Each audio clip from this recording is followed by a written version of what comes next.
ఏ heroine అయినా పెళ్లి కాకముందు గ్లామర్ షో చేస్తుంది. హాట్ క్యారెక్టర్స్కి సై అంటుంది. బన్స్ పెళ్ళైతే అన్నీ క్లోజ్. పాత్ర నుంచి ప్రమోషన్ వరకు ప్రతిదీ పద్ధతిగా ఉండేలా చూసుకుంటారు. కానీ ఈ విషయంలో తన రూటే సెపరేట్ అంటోంది కీర్తి సురేష్. పెళ్ళైన తర్వాత గ్లామర్ షోని డబుల్ చేసింది. ఎందుకలా? Take a look. సౌత్ లో కీర్తి సురేష్ అంటే ట్రెడిషనల్ హీరోయిన్, కానీ సర్కారు వారి పాట తర్వాత ప్లాన్ మార్చింది. గ్లామర్ హీరోయిన్లకు ఏ మాత్రం తగ్గకుండా అందాలు ఆరబోస్తోంది.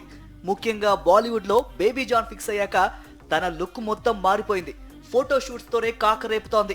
పెళ్లైన తర్వాత ఆ డోస్ డబుల్ చేసింది. డిసెంబర్ 12న ఆంటోనీని పెళ్లాడింది కీర్తి సురేష్. మ్యారేజ్ అయిన 1 వీకే బేబీ జాన్ ప్రమోషన్స్ లో ఎంట్రీ ఇచ్చింది కీర్తి. ఈ ప్రోగ్రామ్స్ లో ఆంటోనీ కట్టిన మంగళసూత్రాన్ని డిస్ప్లే చేస్తూ కనిపించింది. At the same time glamour dose ఏ మాత్రం తగ్గకుండా జాగ్రత్తలు తీసుకుంటోంది.